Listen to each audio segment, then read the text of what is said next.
We are now on the record. This is the Kentucky Public Service Commission. My name is Michael Schmidt. I'm chairman of the commission. Seated to my right is Vice Chairman Robert Cicero, and to my left, Dr. Talina Matthews.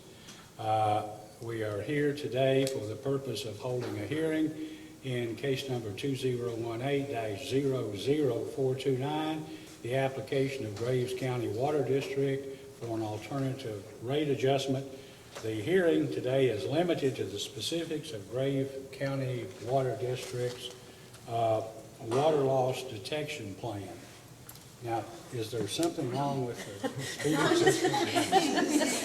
Do you want to go off the record for a second? Yes, that's a good idea. Let's go. Apparently we have an audio problem, so let's go off the record for a moment.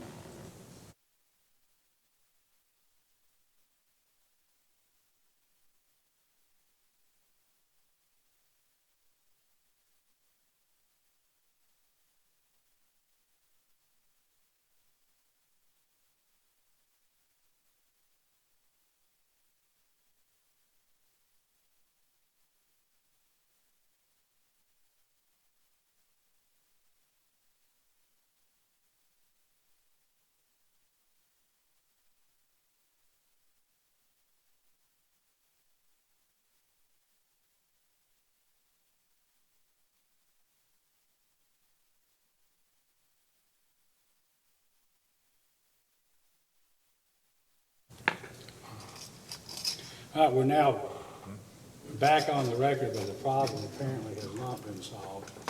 So let's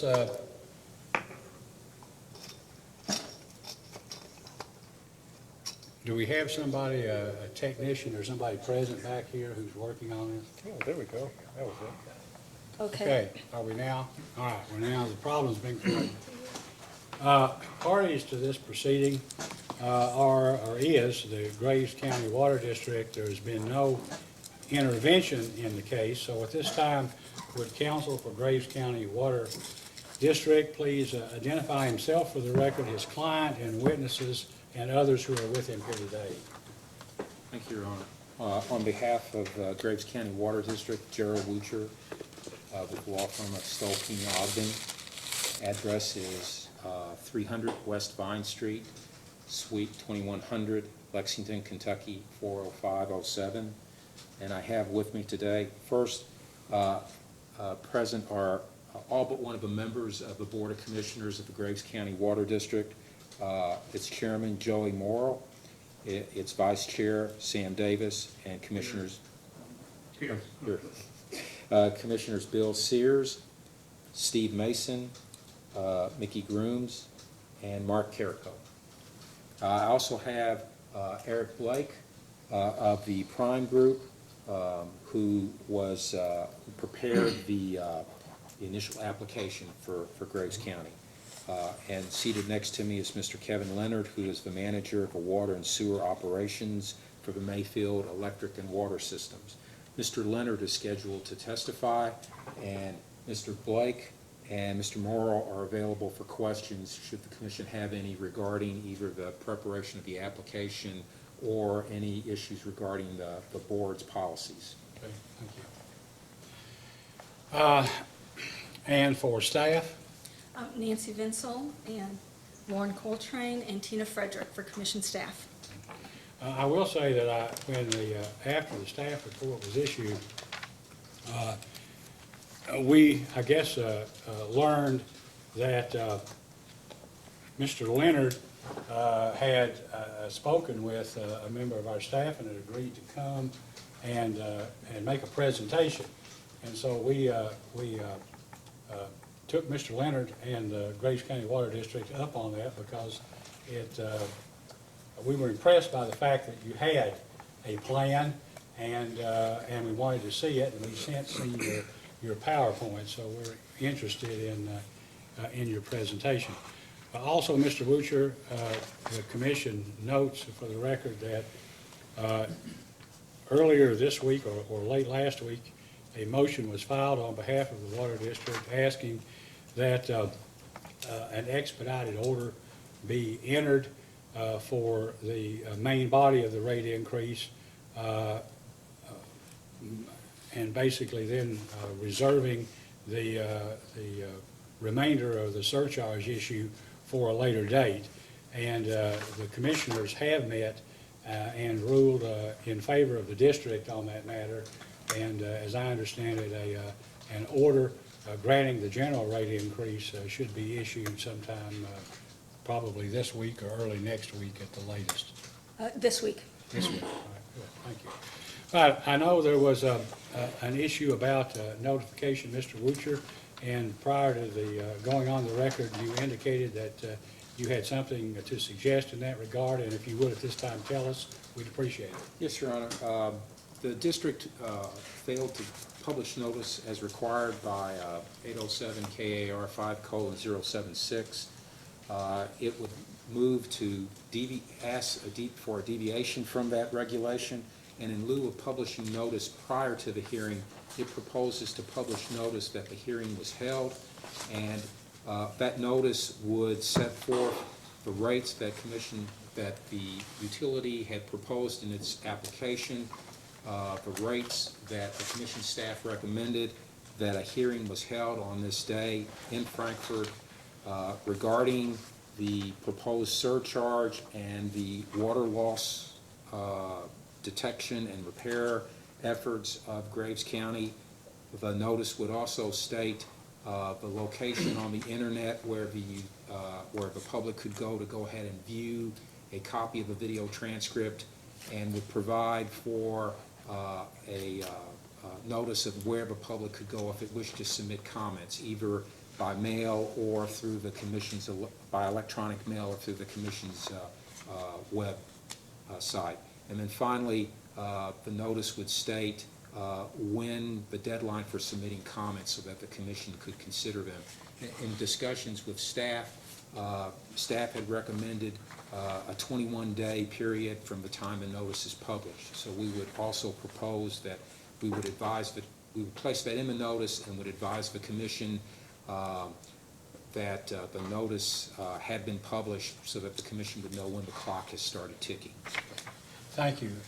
Ms. Menzel, does that accurately state also staff council's position? Yes, it is accurately stated. The motion then will be sustained, and will a subsequent order contain the substance of Mr. Wutcher's statement as to what we've done? Yes, it will. All right, thank you. All right, if there's nothing further, and obviously no public comment available at this time, are we ready to proceed? Yes, Your Honor. Okay, thank you. Mr. Wutcher, please call your first witness. Your Honor, I would call Mr. Kevin Leonard. Your Honor, while Mr. Leonard's getting to the witness stand, since the primary purpose, I guess, of his testimony is for him to go ahead and make his presentation to the commission, I would propose the following. I have a few preliminary questions just to place his presentation in context in terms of who he is and what the city of, or the Mayfield Electric and Water Systems provides in terms of services to the water district, so that the commission can place that in context. Then I was going to let him go. And in discussing this with Mr. Leonard, he suggested that once he starts his presentation, he would welcome any questions while he's giving the presentation from commission staff and from the commission. And we agreed that I would remain silent while he gave his presentation. I think that would be satisfactory. You'll have an opportunity at the end to basically, or as you may want to interject yourself, please feel free to do that. Would you please raise your right hand, Mr. Leonard? Do you solemnly swear or affirm under penalty of perjury that the testimony you're about to give will be the truth, the whole truth, and nothing but the truth? Yes. Please be seated. Counsel? Thank you, Your Honor. Good afternoon, Mr. Leonard. Good afternoon. Could you please state your name and business address? My name's Kevin Leonard. Our business address is 301 East Broadway, Mayfield, Kentucky. And who is your employer? Mayfield Electric and Water System. Okay. And how long have you been an employee of Mayfield Electric? Approximately 20 years. And what's your current position with Mayfield Electric and Water? Water and wastewater operations manager. And how long have you held that position? Approximately 18 years. Okay. And can you describe for us what your duties are as the manager of the water and wastewater operations? It's oversee daily operations, water and wastewater wise. We operate several water treatment plants, several wastewater treatment plants, some for Mayfield Electric and Water that we own, some for Graves County Water District. And some of those areas we strictly sell water to. Some of those areas have wells that are in operation and water plants that water's treated at every day.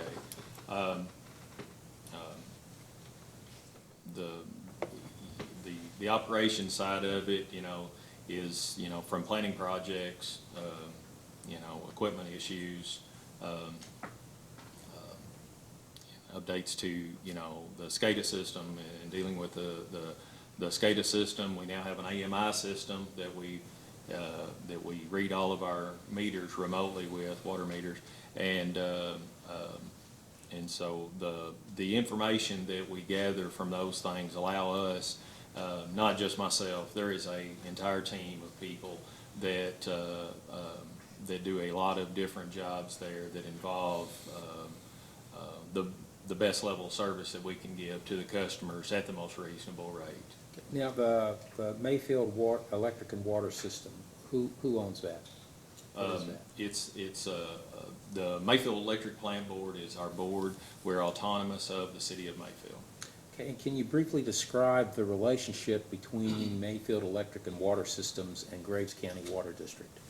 We have a total management contract with the Graves County Water District, and that contract is updated with them periodically. I think it's every 4 years, I think it's correct. I can give you a timeline on how this originated, if that would be helpful. It probably would. Okay. In 1995, Mayfield Electric and Water started selling water to the Consumer Water District, which is a water district that's in the south part of Graves County. If we get to the PowerPoint, you'll see a map that outlines these outlying areas. In 2002, we were approached by that board to conduct not just selling water, but to conduct the operations side of it, and that's all the maintenance, all the billing. As Graves County Water District, or Consumer Water District at that time, didn't have any employees after that. So 2003, South Graves Water District Board approaches us as Mayfield Electric and Water, knowing that we've got this professional services agreement with consumers, and we asked if we would consider the same thing for them, which we did. And I would start attending these monthly meetings with these different water districts. Fancy Farm came along about the same time and asked us the same thing. Don't know the exact year. Around 2006, there was another interconnect made to the Hickory Water District, which allowed us to provide fire protection to the Graves County school systems in that area, and a hotel that's located on the north side of Mayfield. 2008 was whenever the merger took place between Consumer, South Graves, Fancy Farm, and the Hardeman Water District. At this point, we're operating all of these systems, and we were going to each of these board meetings, and all of them individually. And so at the advice from several people involved in the PSC, and Mr. Woucher was involved, I think, at that time, we were able to complete that merger and consolidate those 4 systems. In 2011 came the Graves County Water District, added Hickory to that, to those other utilities, and then 2013 came the AMI metering system. 2014 is whenever the Graves County Water District merged with the Sedalia Water District, and so that's completed. Now, along the way there has been some other systems that, like the Consumer Water District took in a community system called the Cuba Water District whenever they ran a main through there, and I think there was a Linville Water District at the same time they picked up. And so The Graves County board members have always been very active as far as trying to work together, trying to figure out what's best for each of the communities that they're dealing with there. And knowing that the stance from the legislature, I think, is consolidation, is one of the tools that we can use to help each other. And so, we're simply a contracted firm that works integrally with them. They still do not have employees. We have monthly board meetings, and if I really wanted to be able to hook my iPad up so y'all could see the board meetings, about the information that we get. But we have an independent CPA accountant that comes to each board meeting. Our attorney comes to each board meeting, these gentlemen, do it right. And so, about 2000 and when the AMI came along, we had been looking actively at water loss and trying to figure out with technology changing as fast as it does in our industry, what's the best thing out there? How can we impact? And so the AMI system we're leveraging now as far as the water loss, which is something else I really wanted to be able to show you, but you've got some screenshots in there. And of course the SCADA system that allows us to keep in communication with all of our pump stations and all of our tank levels and everything that's going on, not just in Mayfield, but also in Graves County. May I ask you a question? Sure. The Graves County Water District, as it presently exists, serves residents of Graves and Carlisle County? Yes, sir. Is that correct? So is the board made up entirely of citizens of Graves County, or are there residents of other counties, of Carlisle County, for instance, on the board? Now, the Milburn Water District purchases water from the Fancy Farm water system. That's been in place long before Graves County, Fancy Farm became part of Graves County. They have a meter and they're a customer. That's how they provide water to the Milburn area. So that's the only area outside of Graves County that is. We edge over into Callaway County simply because there wasn't a water system available for this. There was I think it was called Hollifield. There was a water system years ago, Jerry, you may remember this. They came and said, we really want to tie in to the water system. We got an area here, it's got a lot of customers, and we've got, I don't know, there was some issues there. Anyways, so Consumer Water District extends over into Callaway County, literally just across the line. But it's because there was no other option for them as well there. Okay, thank you. So may I ask a question as well? So it doesn't include, the Graves Commissioning Board doesn't include members from two different counties, No, sir. but when you consolidated all of these different water districts together, did it become a makeup of commissioners from each of the areas? Or was it a core group of commissioners that ended up assuming the responsibility for all of those districts after consolidation? Do you want to address that, or you want me To the best of my recollection, Mr. Cicero, I think what happened was there was a merger agreement between all the districts, and they specified that all the commissioners would stay on board for 1 year.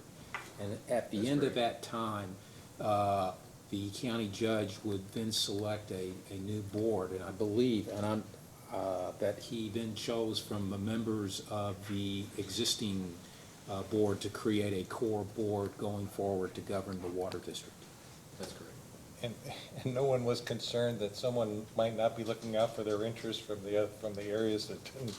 I'm being a little facetious here because we hear a lot about how districts cannot merge with another district because those commissioners, that commission board might not represent the interest of the merged area that was consolidated into another area. And you had no issues with that?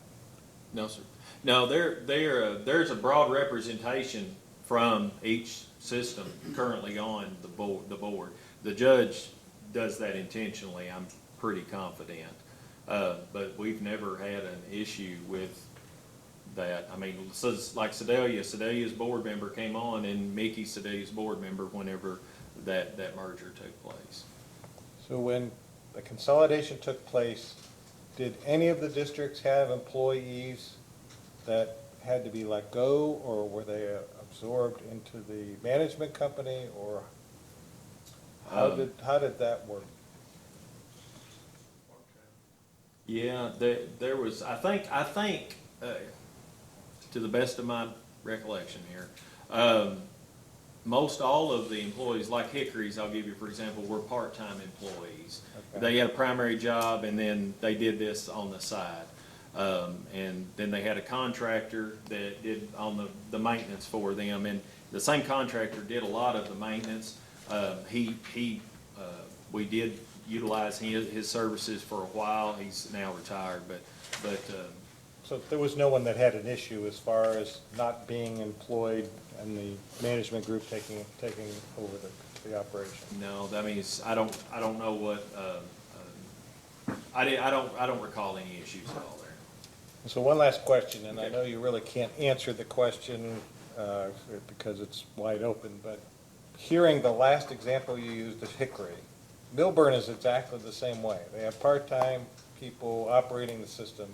It's connected to Fancy Farms, which is a direct interconnection to Grays County, and yet it still stands alone on its own, and I'm just curious why there's not been a consolidation of that arm into the system.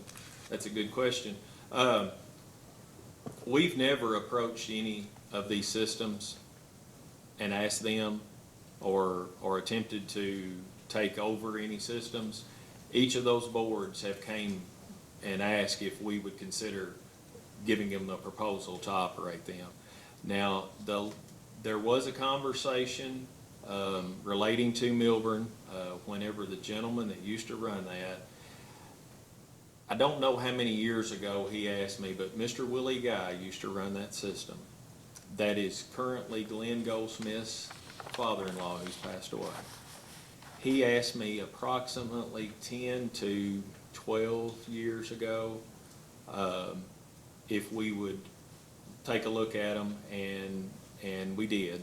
And at that time, I told him what I thought that it would cost. It is a substantial distance as far as travel. There's a lot of windshield time there.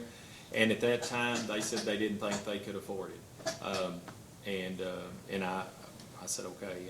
And that was the extent. That's been years ago, but that's the only conversation that's ever taken place about anybody coming to us from Milburn asking if we would consider running them. So if someone from Milburn approached Graves County or Mayfield to manage the system, you'd be open to it? I'd be open to the conversation. That's the board's decision, not mine. I mean, I think that y'all be glad to, I can't speak for them, but Okay. if y'all would be open to sitting down and talking to Milburn. Okay. Thank you, Ed. Please Yeah. continue. Proceed, please. Well, let me get to the contract very quickly, just to kind of summarize that. So, in terms of what Mayfield does for the board and what you oversee, you do all the day-to-day operations. Yes, sir. And you do all the billing and collection. Yes, sir. You do all the accounting. Yes, sir. You do all the regulatory compliance. Yes, sir. If there's any reports that the district has to submit to the state or to the feds, If it's not an accounting document, yes, sir. okay? And you handle all customer complaints. Yes, sir. Okay, and I take it according to your contract, the district also will, or if the district requests, Mayfield will assist in procuring professional services for the district. Yes, sir. So, can you very briefly tell us how Mayfield is compensated for this? Each job, we have a per meter price, flat rate, that covers our administrative cost. Then there is I have two crews that their primary job is to repair water leaks in the county, anything that comes up, but, and then we've got meter tech people that address, leak complaints, anything that goes on out there. the way that we do our billing is individually. And this board knows this, I'm really big on being transparent. And so every job that, if I've got a service crew that goes out to repair a leak, all of our vehicles are tracked, but they keep a track of their mileage. Every bit of the material that's used on repairing that service or main or whatever it is, the job that takes, if it's a yoke or if it's a meter, if it's anything, meter well, meter top rim, smart point, you name it. And so these jobs, they turn in tickets every day by address, who's there, so it's got truck time, equipment used, materials that were used on the job, the number of people that were there, how long it took, and it's dated. And every one of those are turned in and are reconciled, and they have access to them every month in their board packet. Okay, so it would be correct then to say that you bill for actual labor, Yes, sir. bill for actual mileage, Yes, sir. you bill, I guess, a fee for the use of any equipment that the Yeah, district. yeah, if it's a track hole, we've got a, yeah. And those rates are specified in the contract that Mayfield has to operate I Graves think District. those rates are laid out. I would want to double check that. And is it correct that there's also basically a monthly customer charge Yes, that the district pays for each customer that is served Yes. through Mayfield? That's right. Okay. Now, with that background, I want to go ahead and go to the issue of unaccounted for water or Okay. water loss. And do you know what the unaccounted for water loss was for Graves District for the test period, 2017?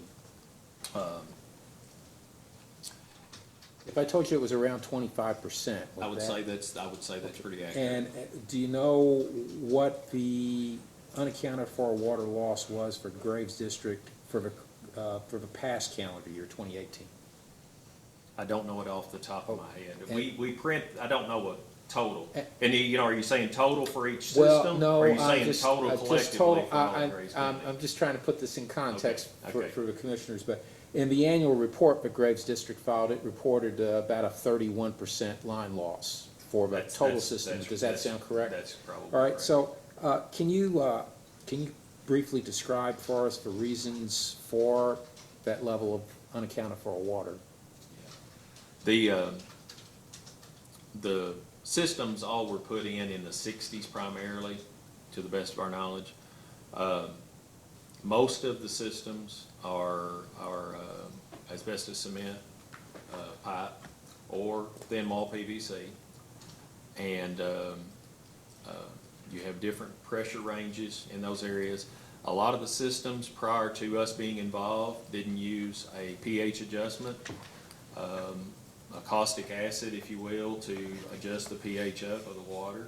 If in the water in Graves County from wells typically runs about a 5.8, it's pretty aggressive. And so what happens over time, anybody that is familiar with asbestos cement pipe, when you go to bail that pipe up, they had turned that pipe down.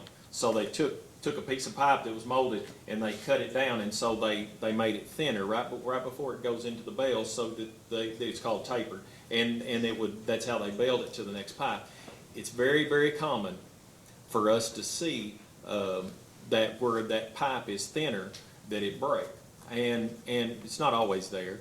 But what happens is if you were to look at a cross section of that asbestos cement pipe, if it originally started at, this diameter, over time, without using the proper pH adjustment, that concrete that's in that pipe will try to neutralize that water against the surface of it. What happens then is that cement that's in that pipe will start to do this on the inside, and it thins up. And what happens ultimately is it breaks. There are miles and miles and miles of this pipe in the Graves County Water District that we have a substantial amount of main breaks. Some of the hot areas, I'd given y'all a handout that some of the areas that we have repaired, 1213 was a line, though, one of the last mains we replaced. I don't know how many main breaks we had in 1 year on Highway 1213, but I bet you it was 20 plus, 25. I don't know. It was a lot. And so over time, these lines have just got thin. I mean, they were put in the 60s. Now, I will say this, the AC pipe in the areas, we have a lot of it in Mayfield, is fantastic. We never have problems with it. But it's because our pH was always, and it's not this board's fault that that the caustic wasn't added to the water, but it is a fact that we have to live with. And the age of this pipe, along with the deteriorated conditions, and if it might have been thin wall where it shouldn't have been thin wall PVC put in, is directly related to the amount of maintenance and the amount of main breaks, and the amount of service leaks, and that we have. It's not, we don't just occasionally fix leaks in Graves County, on the Graves County Water District. This is something two crews do every day, all day. This is what we do. And we track the number of main breaks we have, we track the number of service leaks we have, and that's, like I said, directly related to the age, and which impacts the water loss substantially. I had some more questions, but I think at this point would be a good stopping point to go ahead and ask you if you would go ahead and give your presentation regarding the district's program for leak detection. Sure. I'm gonna see if we can And get just, this. while you're trying to get that up, we left with each commissioner a copy of the PowerPoint presentation and also provided a copy to commission staff.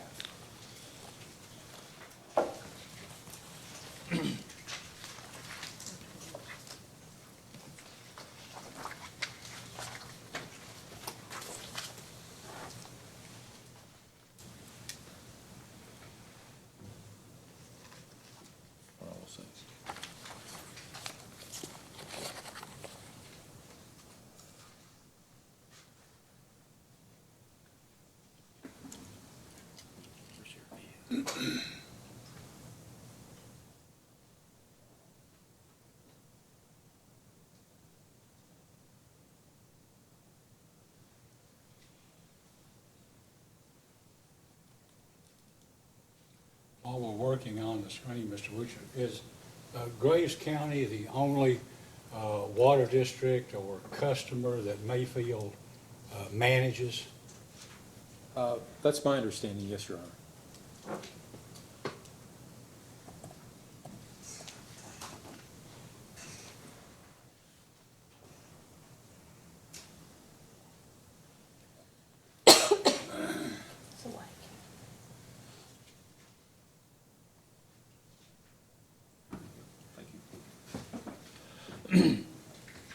Okay, y'all can see this presentation as well, Can. correct? Okay. Again, about 2012, 2013, we started looking at ways to prevent water loss besides just fixing leaks that appeared. People called in, or things we saw, leaking, and started looking at different equipment, and have tried a lot of different things. We've had a listening device for, we've had firms come in and do leak detection for us over the years, and never really saw a tremendous impact. And so what we decided to do is look at what we could do to impact not just Mayfield, but Graves County. And so the map that you see there is the system and the number of customers. And of course, Mayfield's right in the center of it. Mayfield is 10 square miles, Graves County is 552 square miles. That's a lot of area to try to cover. A lot of it is thick brush, trees, woods, and a lot of these water mains run right through it. And so mapping has been a tremendous part of what we do. for Grace County. We have a GIS system that it's where this screenshot came from, and we continue to make that better. Does anybody have any questions as far as that map goes? You can see Sedalia's the consumer water district, South Graves, Hardeman, Fancy Farm, Hickory. Does anybody have any questions regarding that before I move on? What's the greatest distance from the center to the furthest point? I don't know. It's gonna be probably right now Water Valley. Just an estimate, I mean. Hold on, I'll do it here for you.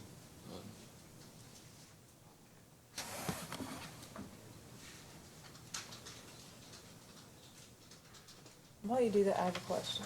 On our map that we got from the Water Resource Information System, it appears that the Fancy Farm system actually extends some distance into Carlisle County on the Milburn system, and that the,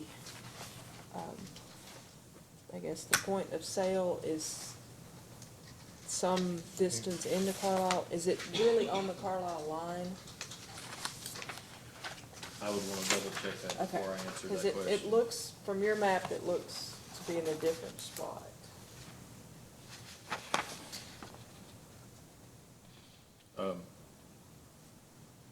Actually, I think you're actually right.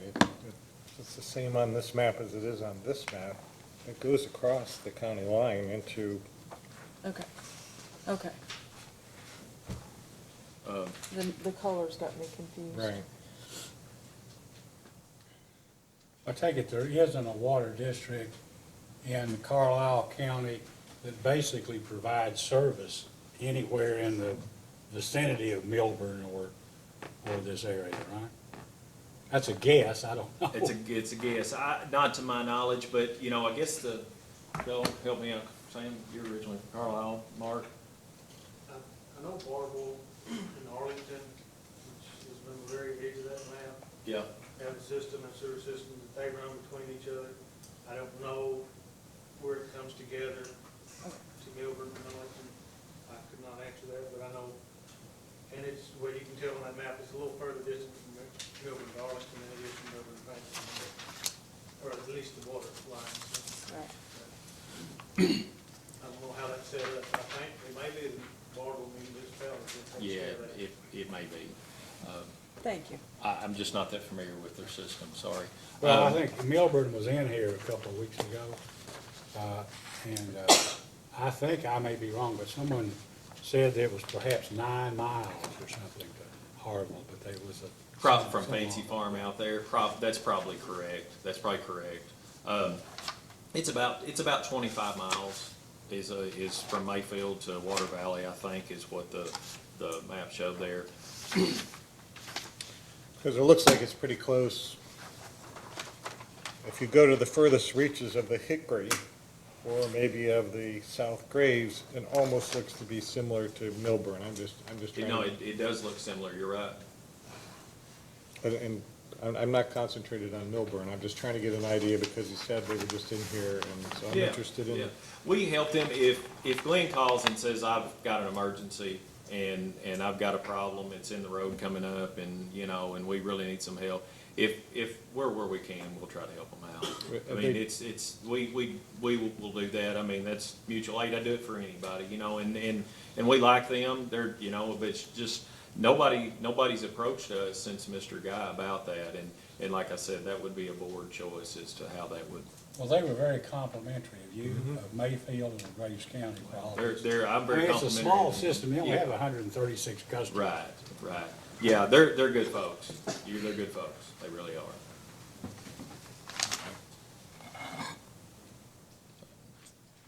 Sorry, my screen turned off. That's appropriate considering that. Milburn's looking for that, okay? All right, the next page, number 3 there, kind of gives us an overview of what we're gonna do here and what I'm gonna try to cover. to the best of my ability. Determine the DMA. If you want to call it sub-metering areas, that might be a better way for somebody that doesn't understand what we're trying to do, but after looking at this was not part of the rate increase, okay? This was not part, what I'm gonna talk about here was not part of what Eric and Mr. Seeley put together for us. But there is a function in here that I addressed that what it was. I'll point that out in a second. But to determine a DMA, you want to say, okay, we got this line, it goes out this direction, and it branches off, and it's got 150 customers on it. Well, if you've just got a master meter there and you've got lines going every direction, and you've got a leak or you've got water loss, you really have got to start doing some research to figure out where this leak is if nobody's reporting it. And a lot of our leaks don't get reported. And if somebody sees them, yes, but a lot of these areas are so remote you don't know. Nobody would ever see it unless they went looking for it. And so we'd have to determine the DMAs and split these systems up into subsystems. And then we have to go in there, and if you look at the next page, virtual locations per district can be run daily, weekly, monthly, yearly. This is something I really wanted to be able to show you guys. We have a meter data management system that we can build in there these meters. Now, all my master meters right now, like if I wanted to pull up Sedalia, I could pull up Sedalia's meter right now on this MDM we have, and it will go out and it will collect all of the meters that master meter is tied to, and it will tell me how much water loss in a given period that we have in that moment. That means that if it's by the day or by the week or by the month or by the year, a substantial amount of work has been put in on this, especially by Marty Ivey, who is my boss, on developing this over the years. This AMI system we have is instrumental in being able to do that. The same way we look at each system and the water loss is the same way we would do these DMAs. And if you look at this page, and I don't know if you can see it good enough, but you can look at 1710 insertion meter down there, and that's an area that we focused on. We cut in a 3-inch meter, serves about 31 connections, and just to do a test site. So we can look at each day what that's doing, and the thing that's really neat about this is by the hour, 2, 3, 4 o'clock in the morning, we can see how much water is going through that meter. Well, what that identifies for us is the actual loss, because most water is not used between 3 and 2 and 4, 3 or 4 o'clock in the morning. You can get a better depiction of what you're actually losing in those hours through that meter. But it requires us to do a lot of work, because what we have to do is we send someone out and we go to each meter individually and verify the connection, see where it goes, watch if it's turned off, make sure it's locked off and make sure it's not leaking through. If it's a vacant account, make sure that for whatever reason it's not registering water. And look for any kind of leaks. Well, in the process of this, we will put out our listening devices, and I'll come back to that in a minute. It takes a little bit of time, because we pull each area, and we have a worksheet that we work off of. I send guys out there, and we go by each individual house, make sure that meter matches up with that house, it matches up with the number that we have in our system for them by location code and meter number, and they actually have our GIS department draw a physical line from the main to that house from that meter. Our meters are GPSed in there as well. I don't know if you can see that. There they are. I zoomed in, I don't know if y'all are seeing my screen, but the yellow dots are the meters, the lines are the ones going to the houses.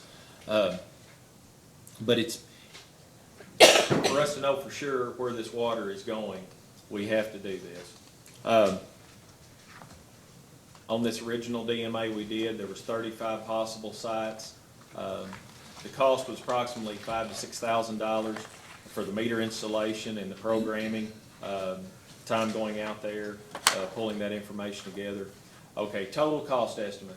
I threw that number in there, and I'm gonna tell you that's really low, because if you said we want 35 or 40 sites in Graves County deployed, you know, the $5,000 is on the low end of that, and I'll tell you why. The 6-inch meter is $5,295. That's my cost on the 6-inch AMI C2 turbine meter that will communicate with our AMI system. An 8-inch is $8,500. That's not counting the flanges, the labor to install it, or the guys going to each meter and doing the setup, track hole time, bud call. Somebody's got to go out there and mark it out, and then wait for the bud and then go back and do it. So I say that to say I put that 175 in there just as an estimated cost to kind of get us started, but I really believe that if we had some time and the commission, you know, so wanted to grant us the ability to pursue this option, we can certainly look at you know, turning in that information monthly or however you want it to qualify the material and what was done. Well, then what would you then develop, or have you developed to date, a program or a plan to replace all of this 1960 area infrastructure that ultimately is failing? Ultimately, Right, yes, all the time? that's correct. Yes, I mean, I given you a handout that includes some of the hotter spots that we've had several main breaks. Here's the thing. We don't want our water loss any higher than we have to have it. I know y'all's number is 15%. Out of any water loss to me is water we need to figure out where it's going. To do that well, we've got to have a build out of a system that will monitor this as reasonable as we possibly can. These DMAs, if we had these deployed, what would allow me to do is each day when I come in and I see that, hey, we've used a lot of water going in this direction, I could tell my guys, the operators, deploy our listening devices on each of these meters in this DMA. The next day, if you don't see anything, the next day when we pick them up, it'll show hot spots. There's a slide in here that talks about this equipment. And then we send somebody with a listening device to verify it's not a transformer, it's not something else, before I send a crew out to repair, renew a service, or whatever. But 175,000 isn't the cost. No, that's just a number based on 35 possible sites at $5,000 a site. And I considered changing this because Jerry and I discussed it, but I said, until we get into this, I really don't know what a total build out would cost. But you said the meter cost for you is $5,200 and some dollars. $5,295 for a 6-inch. Of course, the size of the meter would be determined by the number of customers and the water that was needed to supply in that area. You know, because different size meters, you can flow more water. So is 5,300 the average size meter? I would say it would be the average size. So there would meter. be lower cost ones than 5,295. That's correct. And the larger, to start this out, if I was just speaking, hypothetically, I guess, you would start with your larger meters because you would start at your tanks, and that's where your larger lines are, and take in larger amounts of customers initially. That would get your systems built down to 2 or 3, maybe 4 or 5 segments. And then as you are able to recoup some of the revenue from the loss, or are able to accumulate some money from revenue, you could continue to build that out with the smaller branch lines with smaller meters. I'm just thinking out loud. I just know if you said 75, you indicate that there's labor on top of that, there's equipment costs, and there's other costs that are going to be associated with this meter installation. So I'm just trying to get an idea. If I use The 7,500. 6-inch meter we just installed cost us $8,000 to deploy and do everything that we needed to do. So I used 7,500 before you said the $8,000. That's like $263,000. That's correct. So, I mean, we're talking, we don't have a good feel for the numbers here yet. I understand. I guess we're looking at the philosophy of leak detection right now rather than the cost of the program, because the numbers presented don't really represent what you believe. Is that correct? Yeah, and you know, I don't have the manpower to do a complete deployment all at once. If somebody came up and said, you know, here's the money you need to do this, we don't have the ability to just, you know, do that. And so, that being said, you know, there would be a build out, there would be some time involved, because it's taken probably about 3 days. I'd have to go back and look for sure, but it's taken about 3 days, 2 men, all day long to do the 152 meters that we did on the 6-inch. And the 6-inch included the $52.95 for the meter, $518 for the flange, the meter flanges to tie it back in. 2 men, 4 hours, $320 worth of labor. Cost per meter per setup that's going to it and everything. So I figured about $17 a meter. Track hole time, $100. Mileage, $29. And, you know, so It seems pretty detailed. well, that one particular meter we just put in, and I knew that I might be asked that question, so I was able to answer that. So if we look at just this program that you're showing here for the DMA sites, does this cost that you're reflecting here also include the cost? Do you already have the equipment, the leak detection equipment? Are there ancillary costs besides the installation of these meters? Well, besides the meter and the equipment, we've got a few of the leak detection, the units that we deploy and put on the meters. And I say a few of those.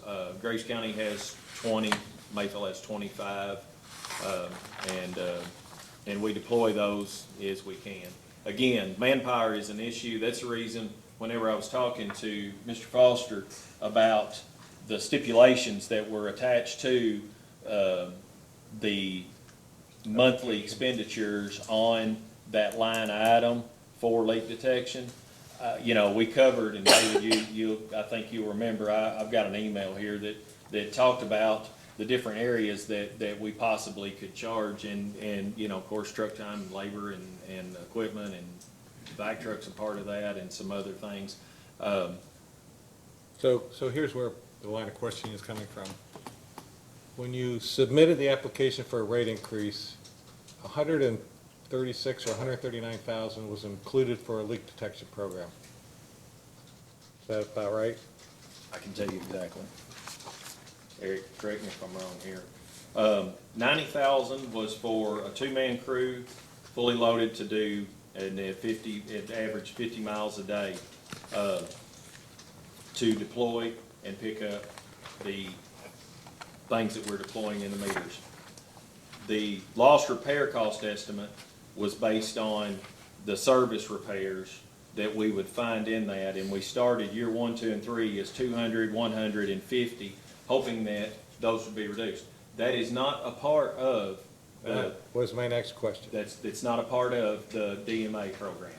So the presentation that you're making is in addition to the 136 or 139,000 is to install 35 DMA sites, and the total leak detection program, because if I understand correctly, in order for it to be an efficient leak detection program, you need to install these meters so you can really localize where the leaks are. Is that a fair It assessment? would make it a lot more efficient, yes. So if I use the 262 and let's say 139, that's basically $400,000. Does that sound about right? Yes, sir. All right, so that's the number we're really talking about for a leak detection program. Just so I have a ballpark of where we are as you go through this. Yeah, and I say these numbers reluctantly because we haven't done the build out, and we haven't done a build out before like this, and I like to make sure that I'm crystal clear on all of our expenses, you know, and. As an accountant, I like crystal clear. For Commissioner Matthews, she's high level, you could be plus or minus 50,000, she wouldn't matter to her, okay? $1,000,000 Well, here. well, the thing is, and we would have a better feel for this, you know, 6 months down the road if we initiated it. And the thing that we have seen, is, you know, there are some variables that I can't control. Meter cost, I don't control what Census charges me for the meters, and you know, some things are gonna be more difficult, because if we dig one up and it's on an AC pipe and that pipe splits and it crushes every time we try to put that meter in, I'm gonna have to put in sticks of pipe. There are some variables there that I can't control, and so I hate to say, this is exactly what it'll cost. Well, I'm not talking about infrastructure replacement. No, I'm just sir. talking about your leak detection Yes, sir. proposal, which, Yes, sir. from what I can understand, is plus or minus 5 or 10% is around $400,000. Yes, Is sir. that a fair statement? Yeah, yeah. Okay, so that's what we're working on. Okay. If we move on to the next slide, that would be the installation of a master meter. It doesn't have the PID on it yet or anything, but that's the installation of the 6-inch master meter that I said that's a 6-inch there. Your next screenshot there is one from our MDM, and if you look at the average hourly, that number over there on the right gives you how many gallons per hour that you would be losing in that site. This is just a snapshot, so you get an idea of what we're looking at. And if you look at the one at the bottom of the page there, it gives you the usage each day. The virtual location usage lists each meter that would be attached to that submaster meter and tells us their usage and the percent of the virtual. And so basically, again, we can select a time frame and say, what did we lose last night? What have we lost in the last week in that area? And we can do that with our master meters, but we'll also be able to do this with these DMA sites. The next one is a screenshot showing the consumption intervals along with the hourly intervals. If you look at that, you know, you can see, you know, 2, 3, 4 a.m. the usage goes down substantially. That was taken from that 1710 test site that was on there, and that's about 4 or 5 gallons an hour that we're missing. We're actively searching to figure out where 4 or 5 gallons an hour come in and why that jumps up in the middle of the day. We're not missing meters. This is one of the challenges of this. So when it shows a negative consumption number, what does that mean? That's a good question. I can't answer that. Sometimes meters will show that. I think that I don't know. I can't explain that number.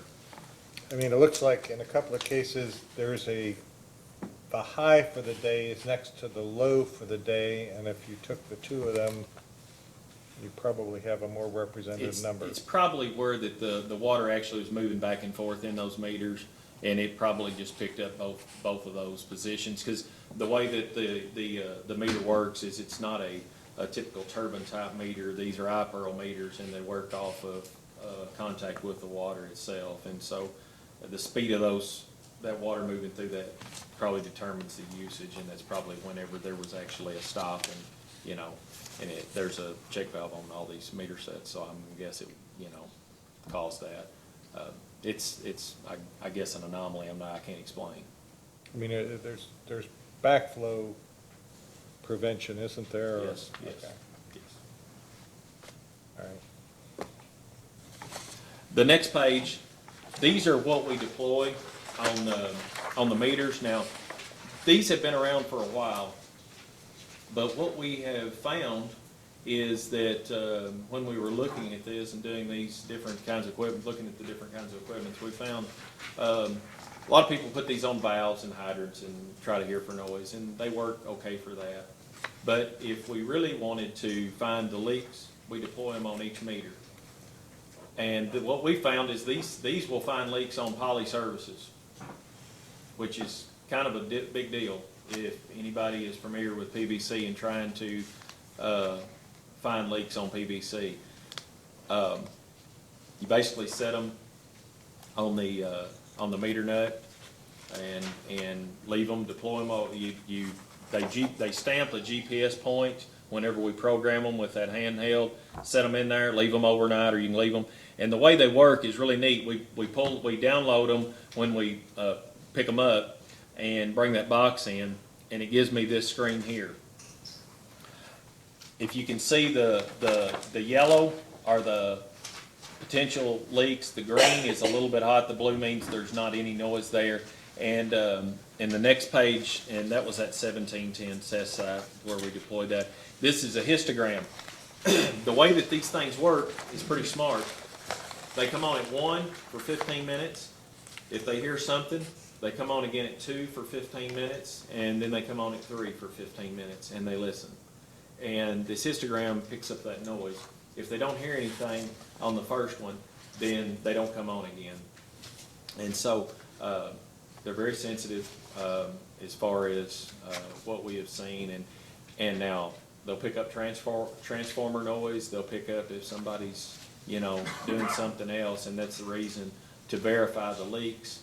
We can download that number, and if I have a hot spot, say there's 2 or 3 together, then I know that there's a strong potential that there's, and if it's red, it's pretty much a given, it's a leak. But we'll go back with, somebody come out there with this Micron 3, and we'll listen for leaks to verify what we're dealing with. If it's a main, and it might not be right there, but it might be that the meter is attached to the main and it's close enough that it picked it up. Once those are downloaded, though, we transfer that into a CSV file if it's a leak or a potential leak. They go into our work order system. That's blacked out because it's got customer names on it there. But you can see it'll say investigate, and it has a noise level of 29, and it gives the address and the creation date. Every one of my guys, every one of our crews, the tickets are sent out via the work order system, and this is how we address our leaks. Will you have to have any additional equipment if you go ahead with these 35? The only thing that I could potentially see needing would be more of the loggers. We only have 20 of them, and that's good, but it's not a substantial amount to deploy. If you wanted to pick up an entire DMA that had, we could say that, yeah, it would be good to have some more. Well, I thought you indicated that you should have one on each meter. Well, you don't leave them. Okay. We would pick them up and move them. All right. Ideally, that would be great, but no, these would be a lift and shift is what they call these systems. And so, yeah, it would be great if we had 50 of them versus 20. But not necessary. Huh? But not necessary. But it wouldn't be required. This is a map from our work order system, and let me explain a little bit here. When we started doing this and started putting these out on the meters, I said, we're gonna find a substantial amount of leaks. And this is a screenshot from Mayfield. And so what we did is every time they post there's a leak, it gives it an address and gives it a dot, and it's red. Whenever my guys go out and fix it and that ticket's reconciled, it turns green. And so what this does is it tells you know, what we've had open and what we've closed, and how, you know, the system actually works. It's just a screenshot for y'all to try to understand. You know, as we move these things, we're creating these tickets, and they become red dots. They don't become green dots until my guys go out and fix them. And so you can see where they started, and as they work across the system, you know, fixing it. So is this reflective just that you focused your activity on the west side of Mayfield, or is the pipe in that area worse than pipe in other areas, or your system? No, that's just where we Focus initially screenshot. started. It's not, we haven't done the southern portion of it there that hasn't been impacted.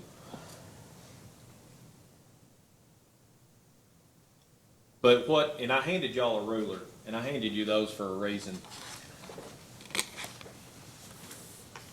Because if you look at that dot, and I don't have one in front of me. There you go. Thank you. If you look at the dots there, and you turn it over to the back side, you know, you can look at 60 PSI is what it's saying. Well, typically the systems run a lot more than 60 PSI. Mayfield's does, most of Graves County, everywhere we have runs more than 60 pounds pretty well. And a 1/16 of an inch, basically the size of an ink pen, you know, is 74,000 gallons in a 3-month period. That's 25,000 gallons a month. Well, if you multiply that times, say you've got 300 leaks like that I think that is not out of the stretch of imagination. You know, y'all can do the math. This is what we're up against. You know, and these things didn't, you know, Mayfield Systems, you know, in 1891 we had 1,000 customers. You know, the Graves County Water District's lines are, you know, were put in the 60s, and they're all AC lines, and they're all polytube. This is what we're up against, and what we do is we try to identify these areas as efficiently as we can and send somebody to fix them. It won't happen overnight. We can't fix all these leaks and renew all these services or replacing, you know, these mains overnight, but we do need to start somewhere. And we, you know, just fixing leaks that you can see visually or somebody calls in is not doing our job as well as I think we can. Well, if you think you have to convince us that water loss is bad, you've already cleared that hurdle, okay? Okay, well, You're preaching to the choir. I want y'all to understand that I think it's bad too. And I think we have a good, and I can say this, and I put in there a vac truck. A vac truck's instrumental in a lot of these as far as fixing these leaks and fixing them fast. I've proven that in multiple cases. I think that conventional means are really good, and sometimes you don't have a choice but to use them. With a vac truck, I can take a 2-man crew, and we can do in most cases the work of 2 2-man crews with a machine. What's the total workforce for Mayfield?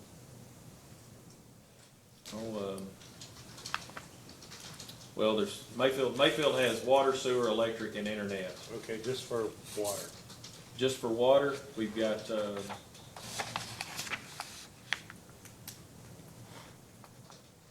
I've got 2 full-time water treatment plant operators, and I've got 7 guys besides myself. Okay, so you're not overstaffed by any stretch of the, No, sir. No, sir. That's the reason I said, you know, labor's it's a big deal. It's tough. you're kind of locked in from a no growth perspective, so you're not going to add any. I mean, even Milburn will only be 136 customers, so That you're, won't pay for an employee. yes, I understand. Will it be interesting to see how long it took from an estimate to replace 35, or to install 35 valves with the limited resources that you have. Meters? Well, you know, the thing I do know is, like I said, the efficiency of how fast we can fix leaks is instrumental. And, we do utilize a hydro excavation truck. I'm very confident that, it's an asset, a tool that is gonna continue to be tremendous. Like I said, I've done this over a 4-month period and did a trial. In Mayfield alone, we doubled the output of 2 men and that truck versus 4 men and machines. It's not for every specific situation, but for a lot of them, it's fast. It's non-destructive, you know, you don't have to dig with shovels, be around fiber and gas lines and you know, things that you have to be careful digging around.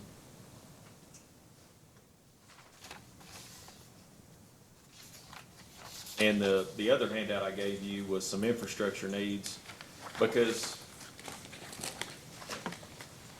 if you look at fixing these service leaks in these mains that might be leaking, most of them I think are service leaks that's causing the water loss. They're all Band-Aids. They're not a permanent solution.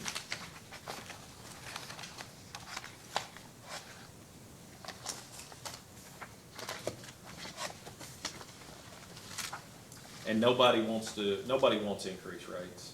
Nobody, you know, this board doesn't, you know, cherish the idea. It's the reason that whenever staff proposed a $3.20 for the water loss, we came back with, let's start with $2. Maybe it won't have, you know, we're gonna try to ease the impact of that.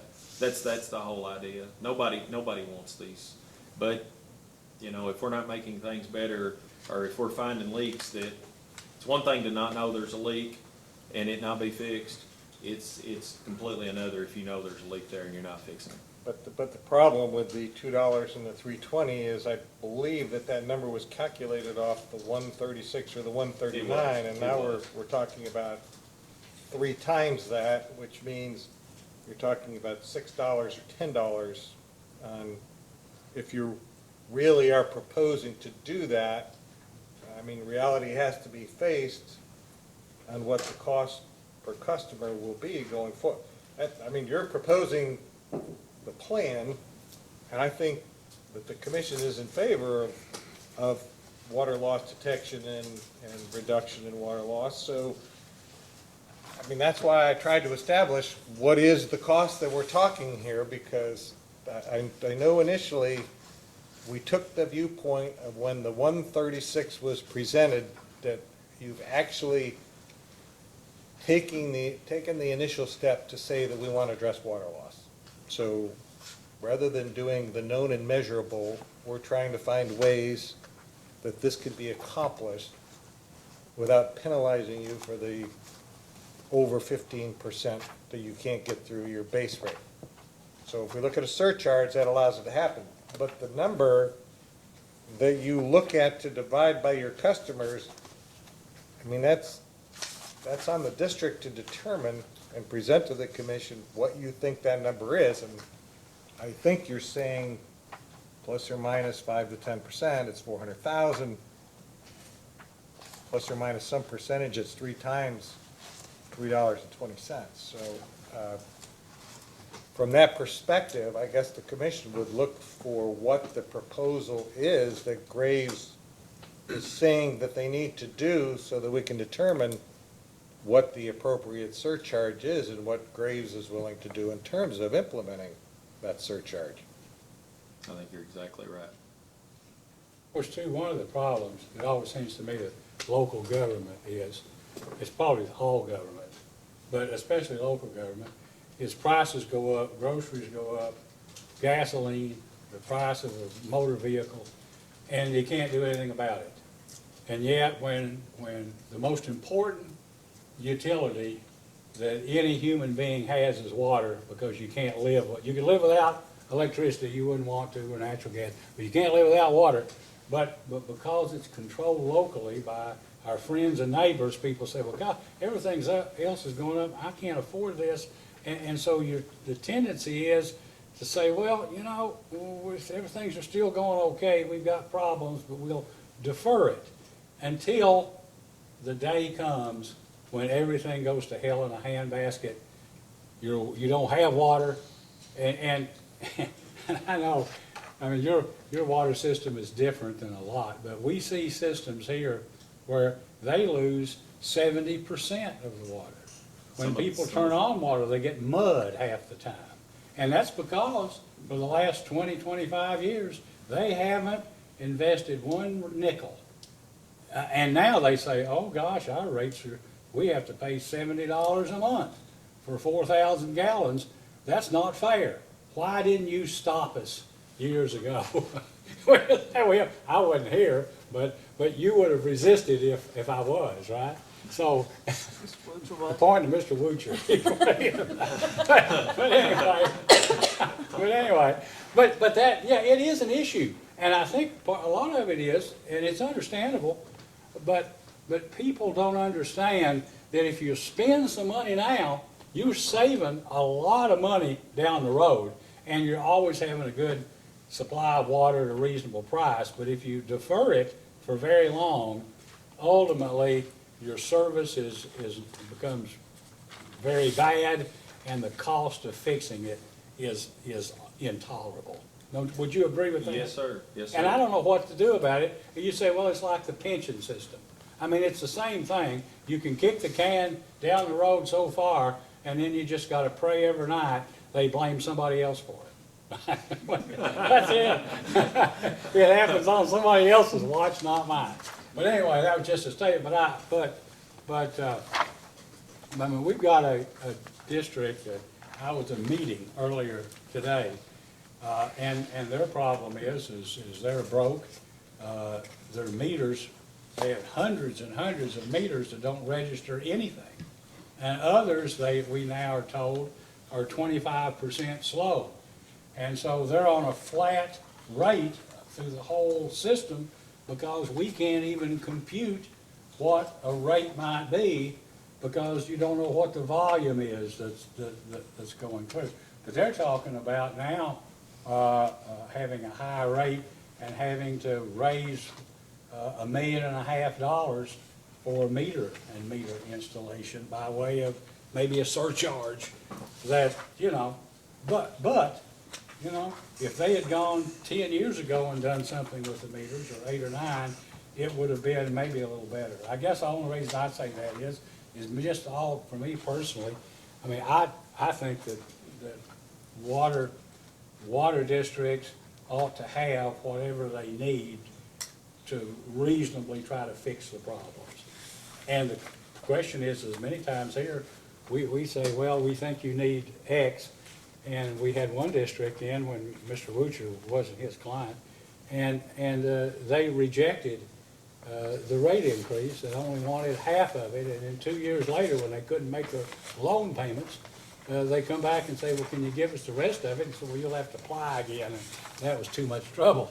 So I don't know, but I think you'll find us willing to help if you have a plan that looks like it'll work.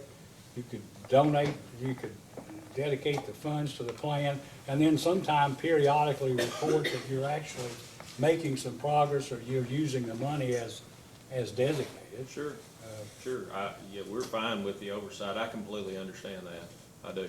Well, because a lot of districts, once they go beyond 15%, they get up to 30, 35, and under the regulations, we don't give them above 15. The truth is, they can't survive. You can never fix it then. Yeah. So you'd say, well, why not give them the money? You say, well, when they did have the money, they weren't fixing it. So you ought to, you know, ensure at least that they make an effort. Well, you know, and my hopes here would be if y'all allow us to do something on this, along this lines, that the savings from the water loss, because it should be substantial, and I can tell you to the dollar what it should be, but it should be substantial, just based on some numbers I have. from last month. And, you know, there should be several $1,000s a month that we could turn around and utilize for infrastructure. Almost you can't afford not to. Exactly. Well, we agree. So, I mean, if the plan is, I mean, you've submitted your application, and I don't know if you can answer this question or not, but does the commission does the water district want more money? Do you want to submit a different plan? If you do, you know, now's the time to think about what is it that you want? Or do you want to come back later like you did in Estill, or something? I don't know. Your Honor, I think Graves' position would be, it would not want to have to come back again, at least so soon, because it would require meeting again all the requirements for a general rate adjustment.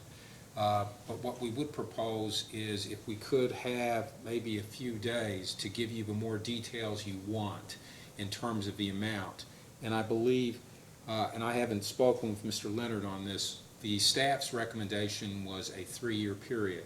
And perhaps we could propose something that would allow the collection over a longer period of time to collect the amount, allowing the utility to go ahead and implement at least some of it immediately, but still comply with all the transparency requirements that the commission staff has recommended in its staff report.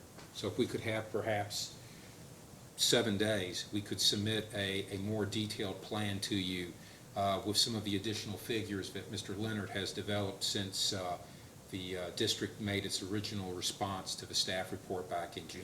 And I don't think there's anything magical about a 3-year amortization period. You can extend it out to some other period. I think that's what was proposed, so I think the original, and Mr. Blake could testify to that, but I think originally the assumption was that there would be another rate case in 3 years. Mm-hmm. And so that was why it was buried in that way, because originally it was going to be built into the general rates. And I know staff had a concern that once the problem was addressed, that the collection of that amount stopped. So we can build something into it that would meet those concerns. Well, in the, you know, I guess in the past, so we're sort of new at this, the idea was, well, the water district ought to have a plan and have their engineer and do all these things. But that seemed unrealistic for small water districts. So if somebody had a plan, like your plan, I mean, we could permit, or my own, just my personal thinking, was collection of the money and then withhold spending it. You know you're getting the money now, you can go get your engineer and you can do, and you can submit. I mean, it's all, an evolution, like Kentucky American Water's Qualified Infrastructure Program, which we had turned down in the past. But at some point, water districts like gas companies need the ability to be able to go forward with infrastructure programs, it seems to me, that don't necessarily involve a full-blown rate case as much as they do getting some money to fix something and then truing it up and satisfying somebody that the work's actually being done and that it makes some sense. Your Honor, we would agree with that, and I think our position would be that in terms of allowing the utility to collect the money, recognizing there's going to be commission oversight, and that you would have, before we spend any money, you would be aware of what it's being spent to. It would also give the utility additional flexibility if they determine that perhaps fewer zone meters initially and maybe more loggers or more money's being spent on labor, they could put that mix together but present it to the commission so you have full accountability from the utility. So we're in full agreement with what you said. And we have had, in terms of at least a gas company or two, where lines were hazardous or needed to be replaced, the surcharge served as a fund that was dedicated to pay off a loan that somebody could get to do a larger project. But come and see us about the loan. Come on, just file something. Don't test us on the loan. But in any event, you know, I think that's fine. I don't think anybody has any objection to some additional time, submit what you think, and we're not wedded to 3 days or 5 days or to a staff report. Be creative. Yeah. Okay, any questions of, are you finished? Did you complete it, or? Unless anybody, Your Honor, anybody have any questions for me, I'll be glad to try to answer them. I don't, Ms. Vincent, questions? You said that you knew pretty much what the expected cost savings would be from your proposed plan. Can you give us those numbers now? If not, could you include it in the, I will include it in our information we put together for you. Do okay. you want it based on a month, or do you want it based on a year? Do you want it based on, I mean, it doesn't matter to me. I can give you projected costs.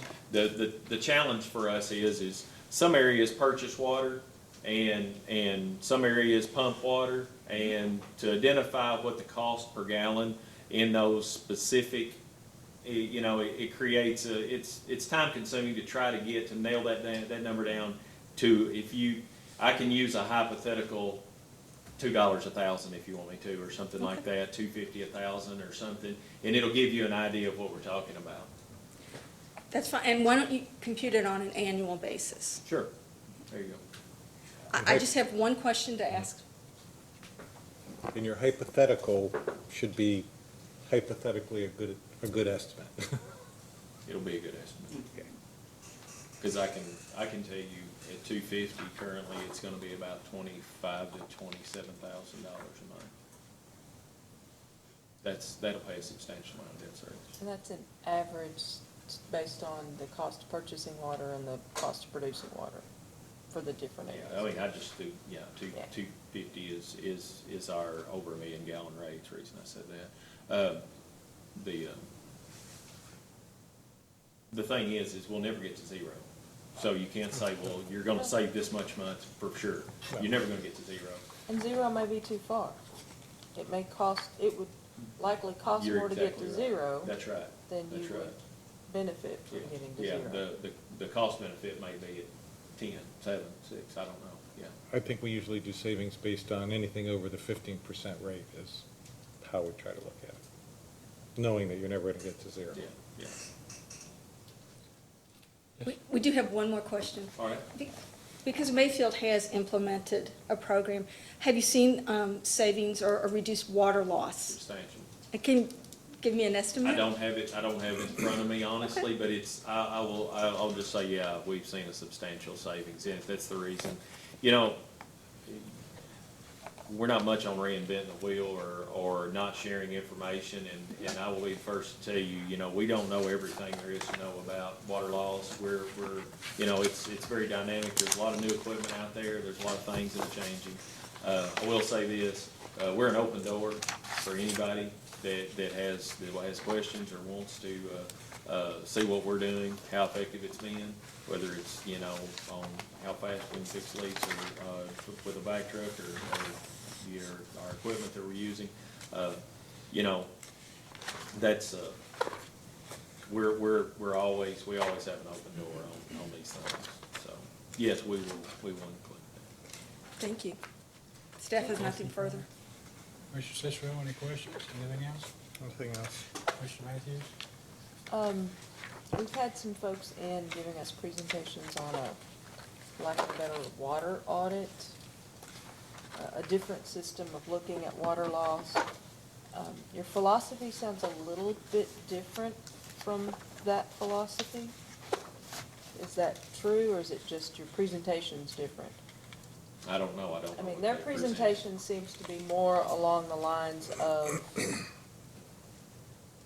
the commission's wrong in looking at this, that we are measuring the wrong things, that the 15% is Arbitrary. arbitrary and not likely the correct amount, and that we're worrying about the wrong things, that water loss is not what you should be concerned with. Am I kind of summarizing some of what we've heard? Yeah, well, it's not that it's to say water loss is a problem and water loss is expensive, but you need to measure what is an acceptable water loss by how much it costs, how much you're saving versus how much it costs. And they're saying that number's above 15%. No, they're saying they're not saying one way or the other. They're just saying you ought to establish some criteria or model or something by which it can be determined how much the water loss is, how much water is lost, what the cost is, and then what the cost of fixing it is. And then you ought to only, if there is a penalty, it ought to only involve water, it only ought to only involve so much as, you shouldn't penalize people for not spending more money than it's worth, you know?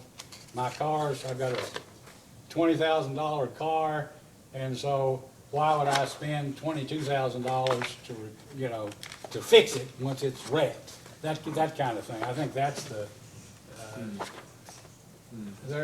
I guess Georgia and a few other states have gone that route, and somebody suggested I'm maybe we not do a familiar pilot with it. program or something with it, but in the end, it's 6 of one and a half dozen of another. It's just a way of determining, you know, when you ought to fix, when leaks ought to be fixed.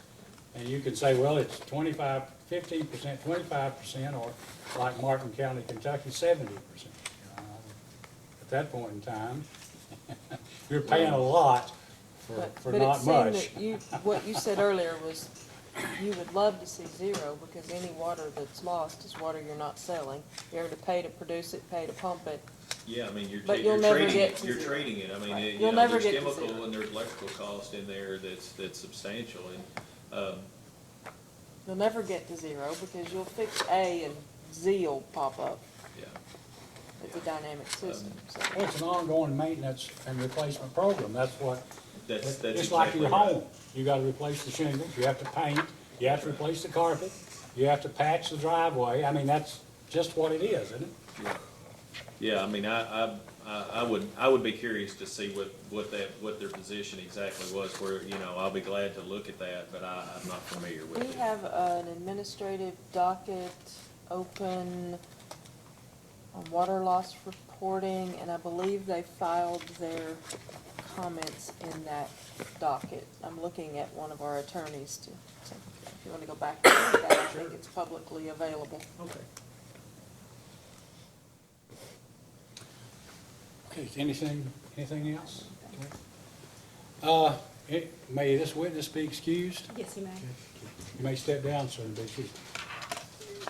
Is there need to call another witness? If there is, or Mr. Wutcher would like to, that would be fine. Actually, no. Staff had one other question that dealt with the phased-in approach for the surcharge, but based on Graves County coming back with a different proposal, there's no need to ask that question. So no, we have no further questions for any of the witnesses. Well, Your Honor, I don't want to present anyone, I don't have to. So, but I would. That's the safest thing to do, isn't it? Yes, sir. I would ask, since we've handed these out, if they be made a part of a record, the actual copy of the presentation as Graves County Water District Exhibit 1, the infrastructure needs as Graves County Water District Number 2, and the ruler as Graves County Water District 3. Well, you need the ruler, so, Public education's where it starts. all right, let those be filed as. And I'll provide them to the court reporter after the hearing concludes. We have no other witnesses, Your Honor. Let's go, if there's nothing else, then we're going to adjourn the hearing, but I'd like to ask your people or make a statement after we're off the record on something completely different. Yes, sir. Okay, thank you. All right, if there's nothing further, then this hearing is adjourned. Thank you.